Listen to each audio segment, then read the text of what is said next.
Alright, got an aftermath video of the Toyota Camry. This is my sister's derby car. Used to be an enduro car, then we converted it to a derby car. And this was her first ever demolition derby, and she did super awesome. Super proud brother moment there. And we busted butt on this car the night before to get this thing going. We had alternator problems, we had low compression problems with the blown head gasket in this thing. And we weren't expecting too much out of it, but sure enough, stayed running and managed to get second place, which was awesome. What actually ended up breaking was the shifter cable. Actually broke off the transmission. I don't know if you guys are gonna be able to see it. No, that's the fuse box in the way. There's a ton of junk and wires and stuff in the way, but broke off, and the car ended up stalling, and we didn't end up bypassing anything, so the neutral safety switch and all that stuff was still wired up, so wouldn't start and drive, or first, or whatever gear she had it in. Ended up dying, and that's why she got second place. But had it been able to restart, didn't have the shifter cable problem, it's probably a good chance she would have won it. Front frame is pretty mangled on it, and so is the cradle. The cradle actually, well, it kinked right down in there. But stayed running, and I bet if I got a pry bar and poked the shifter linkage back down in the park off the transmission, I guarantee this thing would start up. But did awesome. Used the front end the whole time, which was awesome. I told her, I'm like, it's a Toyota Camry, don't be scared to use the front, and sure enough, she just went front end the whole time. Got a fuel cell here. This I borrowed from a friend of mine. He has a YouTube channel also. I'll try to get the name of that so you guys can check out his channel too. But guys ever want an indestructible demolition derby fuel pump? That right there is a Mazda 323 pump, and it's been going for like 15 years at least, and probably has 100 demolition derbies on just that fuel pump, and it refuses to die. Runs V8s, it runs 4 cylinders, 6 cylinders. It ran an LS. That's the tank that was in the Impala SS from Chesterville last year. So, if you guys are ever looking for a really good derby pump, Mazda 323 pump's the way to go. Back end looks exactly the same.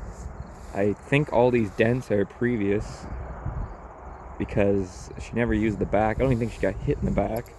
Got hit in the side, which laid the strut over in the back. The tires pinched pretty hard into the strut. But for a bone stock Toyota Camry, it did pretty good. Bone stock even still has the jack in the trunk, which we probably forgot to take out. But what we ended up doing, because of the alternator problems, we wired up 2 batteries, because I figured put 2 1200 cranking amp truck batteries in it, wire them up together, and I figured that for sure is going to make sure this thing starts every time, and it's also going to make sure she doesn't run out of battery power without the alternator. So that ended up working awesome. Didn't expect much out of this car with the blown head gasket, the almost no compression, but this thing really impressed everybody. So did pretty great. It was a good time. Went out, smashed some cars, got to see a bunch of people that I only see once a year, which is always at the derby. But yeah, that demolition derby never disappoints. It's best one around. Old school county fair style. Like, everyone's there just to have fun. No one's there to go there just to collect a paycheck and win. Everyone's there just for the fun of it, which is awesome. I find a lot of derbies aren't like that anymore. I find a lot of times you get these hardcore guys that show up and they're just there to cash a paycheck, which is fine. It is what it is. But I like the old school county fair stuff where everyone's there just to have a good time and smash up some cars, and if you win, you win. If you don't, you don't. You had fun either way. There's the alternator, doesn't work. Went to Kenny U-Pull the day before.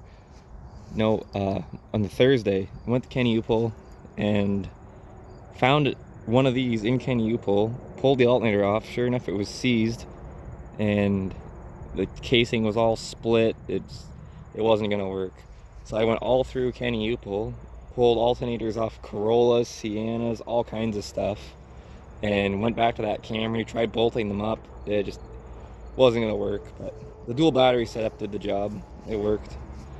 But this one's going to be going off to the scrapyard pretty shortly. Once we pull all the stuff, pull the headers, the chains, tank out of the back, all the battery boxes and everything, because this is just kind of beyond repair. And this car's been through a couple enduros, went through a demolition derby, so it doesn't really owe us much. So this one here is off to the scrapper. But anyway, that's gonna be it for this aftermath. I'm gonna do a separate aftermath. We're gonna do the van next and the Crown Vic, and I'll do a video for each one of those cars, kind of explaining the backstory and the struggles and stuff we had with getting them running and everything. But it's gonna be another hectic week of wrenching on cars because we have the Enduro at the Cornwall Speedway next weekend coming, not Labor Day weekend, the one after, which she's gonna be racing that Dodge Caliber. I got the Cadillac limo, which I literally started 3 days ago and pulled it out of the trees. So I'll have some work to do to that. Plus I have the pickup truck, which I don't know if that thing's gonna run or not. It does start, but it sounds pretty rough. We'll see if we can get it running better. But that's it for this video, and thanks everyone for watching.